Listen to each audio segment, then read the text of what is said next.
Okay, I am back. Hello, everybody. My name is Chip Knight. This is my website from prisontoprofessor.com. I am a convicted marijuana trafficker that spent 6.25 years in the Arizona Department of Corrections for possession of marijuana.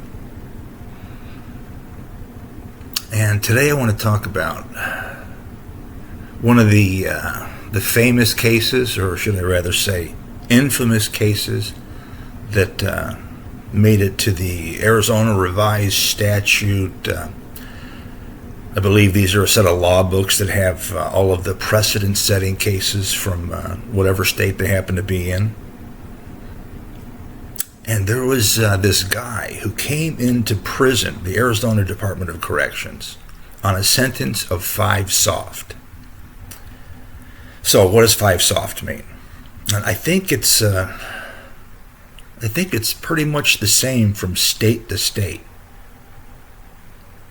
That there are 3 types of time given to convicts when they are sentenced. There is soft time, which generally means you have to do half of the sentence. And there are ways to get home even quicker with a sentence of 5 soft. You can get out of prison and go home early on home arrest, with the ankle bracelet. You could go to a halfway house, which at least you're out of prison. And then there is, so that's soft time. Then there is hard time. Now, I was given a sentence of 10 hard after going to trial for possession of marijuana and being convicted. Now, hard time in Arizona is 3/4 of your time, 3/4 of the sentence you have to do. So I was given 10.5 years hard, which means I had to do 7 years and I don't know how many days or a week or so. Now, there's also a term where they say, you're doing hard time, and that there's another meaning for this, in that if you are really struggling to do your time, then sometimes people call that, that guy's doing hard time. He's really struggling. And the last time reference when you get sentenced in Arizona is flat time. Like if you get a sentence of 25 years for murder, you got to do 25 years before you can, if it's 25 to life, you can go to the parole board after 25 years.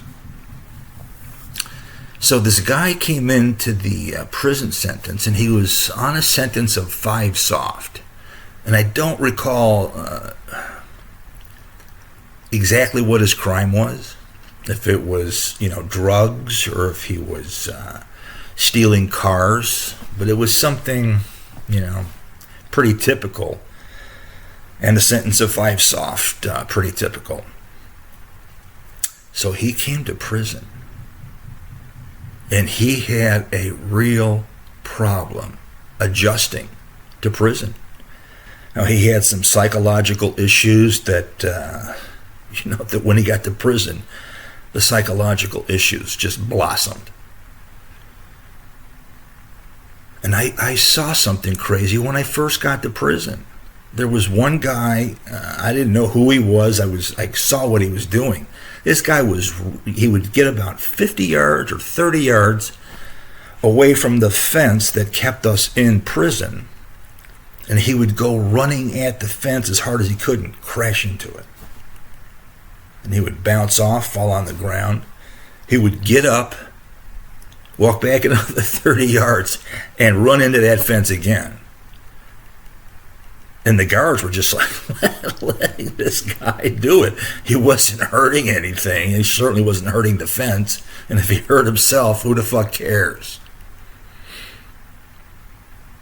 So I saw this guy that was struggling with, failure to adjust. But this, the person that I'm referencing that made it his case into the Arizona Revised Statute So he had a problem, failure to adjust, and his behavior, I don't recall what it was, but he did something to cause him to go from I don't know if he was on a minimum yard or if he was on a 3 yard, but they reevaluated his status for security, public risk, and institutional risk. These are two numbers that you get in Arizona. Public risk refers to, are you a danger to the public at large? And institutional risk is, are you a danger to other inmates? So they raised this guy's score, and, they sent him to a different yard. And, like that was going to help him. Now he's locked down even more. And his problem, his psychological problem, just continued to blossom. And he ended up doing something else that raised his PI score again. You want to have it go down over time. Work your way to a minimum custody yard. That's the goal for everybody with common sense. Prison sucks, but prison life on a minimum yard is considerably better than life on a 3 or a 4 yard or 5 yard. So this guy ended up being in, I think it was the max unit. And in his psychosis or his psychological problems, they just got worse. He became more and more dangerous, and he ended up taking some materials that you could get at that time through the commissary. He concocted some kind of a mixture, and it was like a bomb, a flammable, whatever it was. And he unleashed this material on a prison guard when he was doing his count, and burnt the prison officer pretty bad. And the materials that he used to do that were taken off of the commissary list. There was something that I saw where you could take something as simple as baby powder,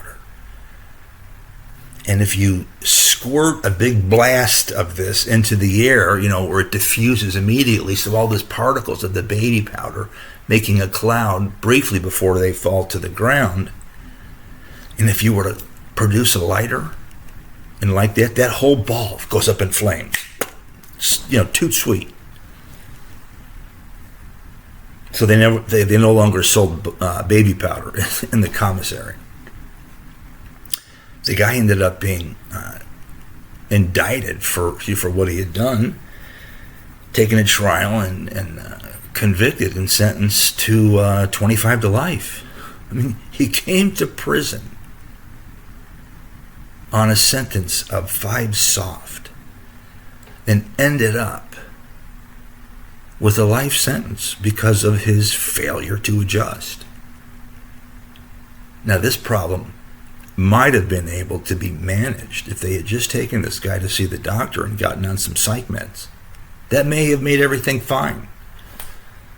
And why wouldn't they do that? They should be motivated to do something like that. If you have the opportunity to solve a problem at a minimum yard with medication,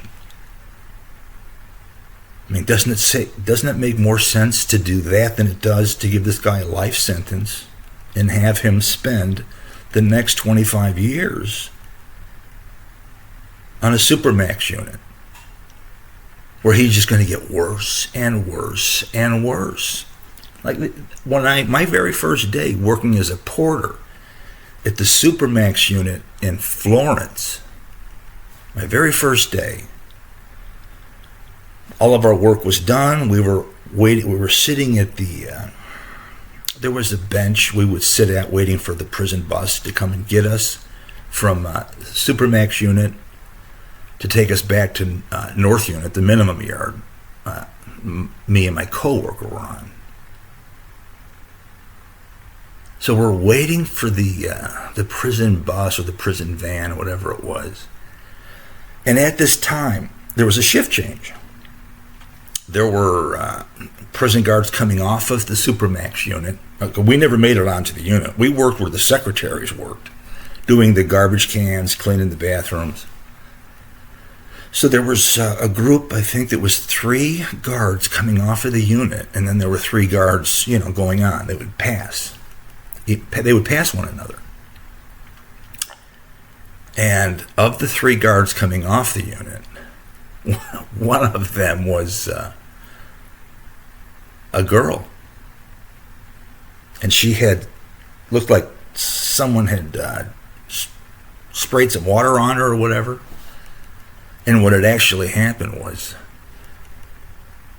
when they opened up one of the cell doors to one of their crazy convicts on the Supermax unit, the convict in the cell had this little container that they used to give you, it was a generic shaving cream, a little small toothpaste tube type of container. And what some of the convicts will do is they will, when they use all the shaving cream out of this, they will end up, so now it's empty, they would fill it with urine and feces. And then when the guards opened the door, they would just spray this shit right in their face, literal shit. And they had gotten this lady guard, her face, and I heard her say to her coworkers that were going on the unit, when she was telling them what happened. Yeah, they got it in my mouth. Or he got it in my mouth. He was able to shoot this concoction of urine and feces and able to get some of it sprayed in her mouth. But this just gets worse for the convict. They, of course, the guard's going to have to go and get some medical attention, to make sure they don't have some fucking disease after having urine and feces sprayed in their face and mouth. So whatever the cost was to those tests for the guard to make sure that they don't have any long-lasting repercussions from this feces-urine combination, well, they figure out what that cost, the monetary value, and then they go to the prisoner that did it, and they say, well, you now have a negative $300 because that's what those tests cost. You're going to pay for the test because you sprayed feces and urine in this guard's face. So they put him in a hole, financially. So they can never, even buy anything from the commissary because they've got this $300 negative balance.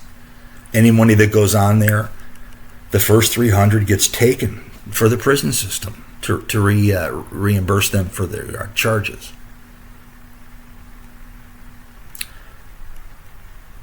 Yeah, I would imagine at least half, if not 3/4 of the convicts in prison have some kind of psychological problem. And on that note, I need to say goodbye for now. I'm almost 14 minutes in. So once again, my name is Chip Knight. This is my website, from prisontoprofessor.com. Thanks for listening. Thanks for watching. Ciao.